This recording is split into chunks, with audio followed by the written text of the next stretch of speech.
So moving forward, may I now invite Professor Venita Kaul, Professor Emeritus, Ambedkar University Delhi, to deliver the keynote address. Thank you so much.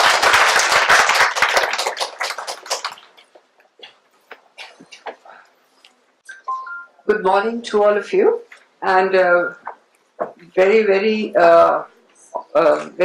heartening and very welcoming remarks from the Secretary really gives us a lot of hope that finally something is going to happen in this domain, and this excitement, I think, will rub off onto all of us. So to start off, I've just realized that I was asked to do this in 20 minutes, but now I've just got 12 minutes.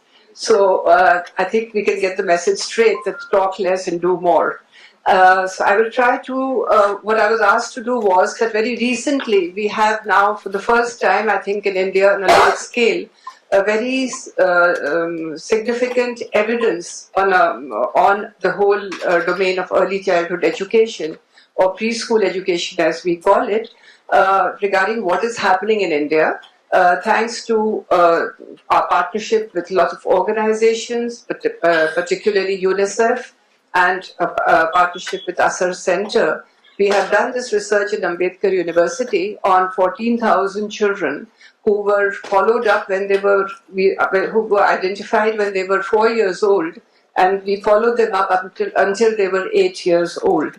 And every year they were assessed, the quality of the program, where they were going, and so on. So I'll very quickly start off first by just giving a kind of a background to why we did this study, because we realized that there was more and more evidence coming in internationally on the whole significance of early childhood education, as the Secretary just said, and the need for us to focus on this area because brain growth is 90% of the brain growth is almost completed by the time the child is coming into the school system, into class 1.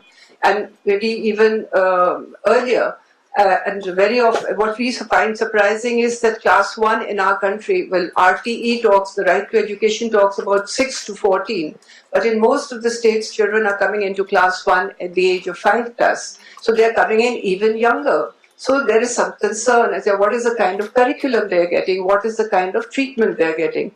And what the research is showing us is some very significant learnings from it are that one, that of course, as I said, so much of the pace of growth is the most rapid in these early years, but more importantly, it is determined to a significant extent by the environment the child gets. So if we are not able to give the children the right kind of environment in terms of their holistic development, then there is every reason to feel concerned that will they really be able to meet up to the expectations that we have from our huge, what we call demographic dividend. So somewhere the starting point has to be here, and this has to be the most important aspect of the whole school system because this is the foundation. As I was abused that the Secretary said the FICCI started with higher education and realized that they need to come to preschool education because perhaps they realized that high school, the structure of higher education was faltering because the foundation was weak. So somewhere I think it is very important to come back and really look at this in a very focused manner. So one aspect is that the environment is very critical, and the other aspect, which is again coming from neuroscience, is that within this space, within the space of the early childhood years, there are certain critical periods for development of certain linguistic, social, psychosocial, language, cognitive competencies, which are, I would almost say, prerequisites. And our study now is confirming that they are prerequisites for primary education and for lifelong learning, not only for primary education, but for lifelong learning. So if we are able to address these particular competencies, and how do we address them? Through giving the children a proper environment. And if we are able to do that with appropriate interactions and environment, then we can stay confident that that will really be a good head start to children's education for life. There is enough evidence to say that what happens in early childhood determines how they are as adults. And therefore, this is the starting point. So I'm recurrently emphasizing this, that this is where the importance comes. So why did we do this study? Because we wanted to know exactly what is happening in India in the area of early childhood education, which is so important. We had very little information at that time, 6 years back, 7 years back. So we wanted to know, where are the children? Are they in preschools? Are they in primary schools? Are they at home? Where are they? Are they ready for school? We talked about school readiness. Are they ready for school in terms of cognitive, language, social readiness? What extent, if they are given the right kind of environment? We didn't have evidence in India, so we were looking for evidence on how does it impact their learning in the primary schools and subsequently in the secondary. I mean, starting with immediately in the preschool and then subsequently in the primary schools. Can we identify what are those quality parameters in early childhood? Because this was another major concern, that there's so much of diversity of practice. We have such good practices around, but we have such other kind of practices also around. So what would be the practice? What would be the kind of curriculum that would really lead to a significant impact, a positive impact on children? And also, what are the other factors other than the curriculum which really impact children's school readiness? So that was the main focus of the study. As I said, we did it in 3 states. I will not go into the details of it because I don't have the time. Largely, I'll quickly run through the presentation for you. What was very heartening was that in India, and I can assure you that this is not in every country, so I think we should take pride in this, that in India we have, every village has at least one Anganwadi, which is supposed to be a preschool. In addition to its other functions, but at least we have that facility. So we should make the most of it. That was a very good fight. Every village that we had visited was definitely having that. But alongside also there was huge privatization. And I forgot to mention that this was entirely a rural sample. And even there is a lot of population of the private sector even in the remotest of rural areas. But there are state-wise variations. What we found in terms of children, where are the children? Where are they participating? This was in terms of provision, but where are they participating? So we found that almost 80% of our sample was actually participating in preschool. We didn't have that kind of data. If you look at the official data, it talks about 30% or 40%. But in our sample, at least in these 3 states, which was Assam, Telangana and Rajasthan, we found almost 80% on an average participating. What was very much a matter of concern was that when we say participating, it was not necessarily that 4 to 6 year olds are participating. There were 4-year-olds sitting as underage children, not necessarily in preschools, but they were sitting in primary schools, and there were also older children sitting in preschool. So there was no age-wise kind of participation in terms of the appropriate programs, and non-participation of children was only found in Rajasthan out of these 3 states. What we, again, as I said, found very, very much a matter of concern, but also a learning, which I think I'll pick up as a very major recommendation, which I hope will come from this forum, was that when we look at the ages of these children and when we followed up these children, we found, as I said, that if you see the red bars, then you will see that those red bars indicate the variation in the 3 states. In Assam, we found children staying on in preschool for a very long time. And in Rajasthan and Telangana, they had already moved to the primary schools. So the same age children, if you see a 4-year-old, there is no guarantee that that 4-year-old is sitting in a preschool.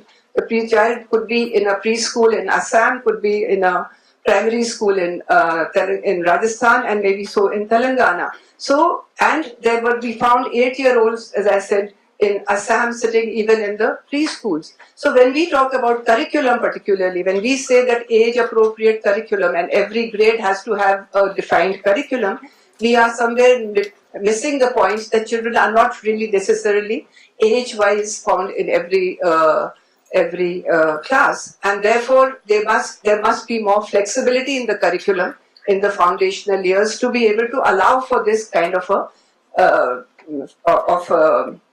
fluidity in the child population. Of course, we found, as I said, a lot of private school participation. But what was the most significant concern was that neither the government, and I'm sorry to say, neither the private, and I would also like to say that these were not necessarily private high-end schools, some of which are getting represented here. These were private, what we call affordable private schools, that whole sector. And neither in the Anganwadis nor in the primary schools, obviously because they don't focus on preschool, and nor in the private schools did we find what we consider as a collective is developmentally appropriate curriculum. This was a matter of significant concern. If you look at this, I don't know if you can see it from there, you see that there is a huge, it goes in that order. So there was a lot of time in Anganwadis on no activities. Nothing was happening by way of preschool education. And there was a huge amount of time spent on formal teaching of the 3 R's. That means reading, writing, arithmetic. But largely by rote was being taught across the board, particularly in the private schools, across the board. I mean, we did not find the significant matter of concern is when we talk about pedagogy in preschool, we talk about play-based pedagogy. I'm sure all of you here must be the converted lot who talk about play-based pedagogy. And we found not a single incident. We did a full day observations in each of these schools or preschools where our children were going. We did not find even a trace of play anywhere, because it was all teaching on the blackboard and teaching of the alphabets and numbers. So this was a matter of real concern. As you would see further down the line are all the developmentally appropriate practices like storytelling, free and guided conversation, rhymes and action songs, or age-appropriate cognitive and language activities. There was very little incidence of that. We also took some good practices into our sample, and there we found some of this happening. Then we followed up these children wherever they were going. So we wanted to see, okay, in preschool this happens, but what happens when they go into the primary school? So what kind of early education programs, early education curriculum they are getting in classes 1, 2 and 3? And we found that there was not much of a change. As we keep saying, the preschool becomes a downward extension of the primary. And ultimately, I would like to say that I think even the primary needs to change. Even the primary needs to become more developmentally appropriate, which is not there. So at the moment, the primary is not developmentally appropriate and preschool is emulating that. So that is the scenario. These are just some of the pictures that we have. Some good practices that came out, because those I think we can build into the action plan, into the guidelines, was that every good practice that we included in our sample as an organization, we found that they had a very strong teacher support and mentoring system. It was not just a one-shot training and teachers are trained. There was a very close mentoring system. Excuse me, I just...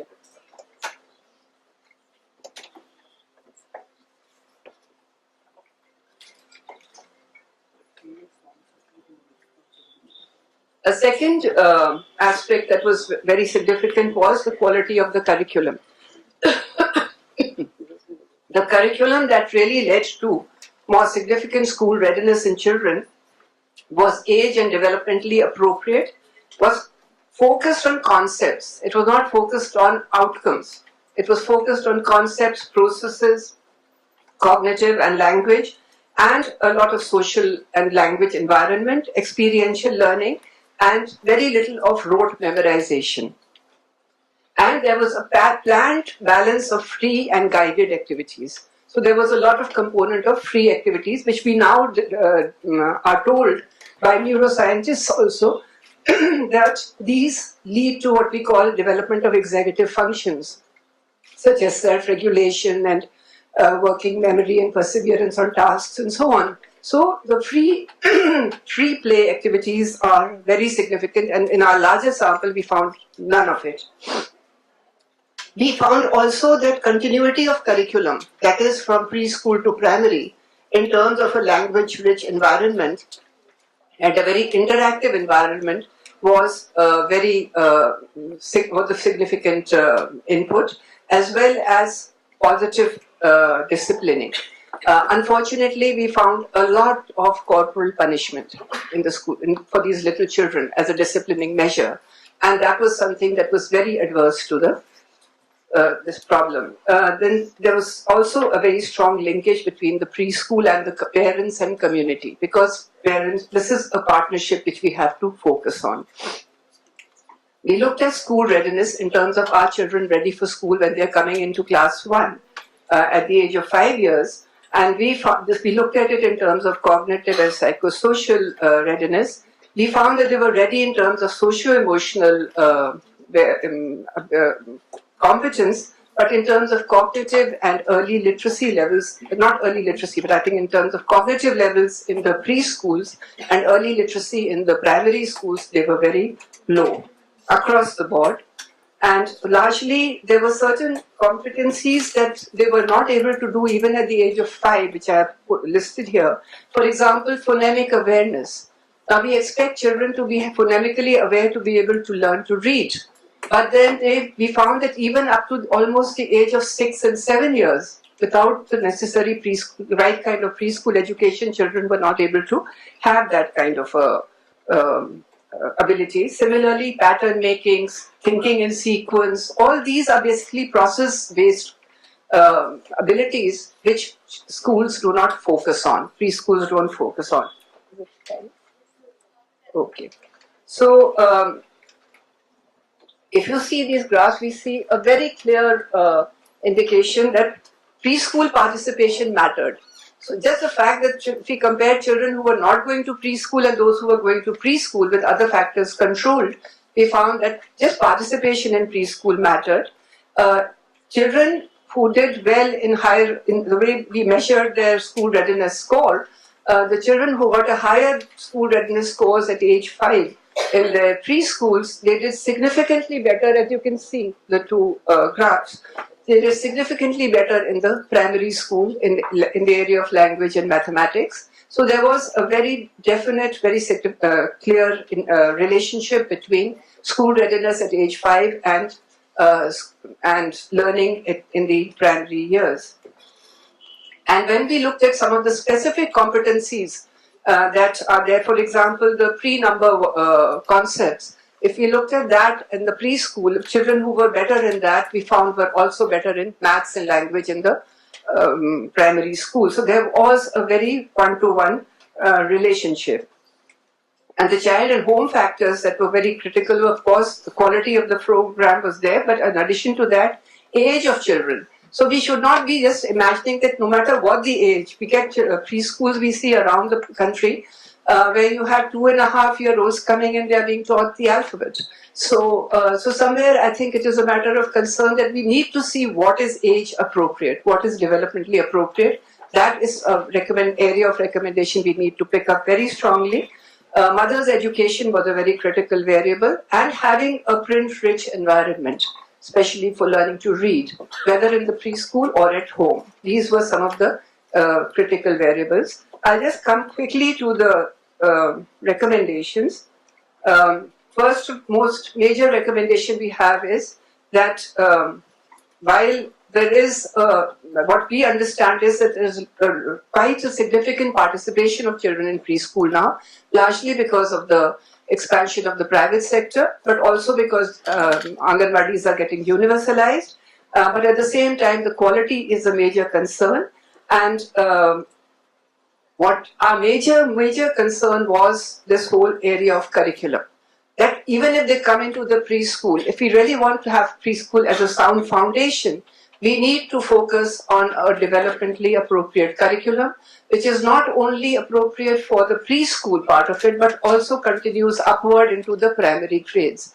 This is very significant for two reasons. One is, as I told you earlier, there is a lot of fluidity in terms of the age-wise participation of children in these years. So you may find younger children sitting in the higher classes and older children in this. So we have to cater to that flexibility, to that fluidity by making a more flexible curriculum. So we should not have a preschool curriculum, a class 1 curriculum, a class 2 curriculum in a very rigid way. Of course, we have to have that progression of along the early learning continuum, but that needs to be flexible so that we allow for children to work at their own pace. But at the end of class 3, the strong recommendation is there should be a kind of a consolidation. So that by that time we should ensure that all children have the basics and then they can move forward. Otherwise, if we are just assuming that every class, the syllabus that is being taught is leading to learning, it's not a very valid assumption. So the curriculum is a major area where we need to really look at. NCERT is working on this in the preschool level. They also started work on the preschool come primary. I hope that that will be reverted to, and we will be able to have a more integrated curriculum. The whole aspect of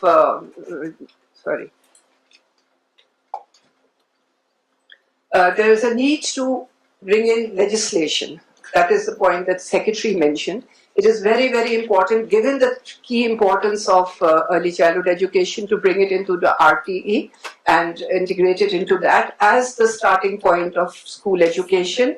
It's very, very welcoming that Samagra Shiksha Abhiyan has brought it in, but it should be brought in operationally and more effectively into the system.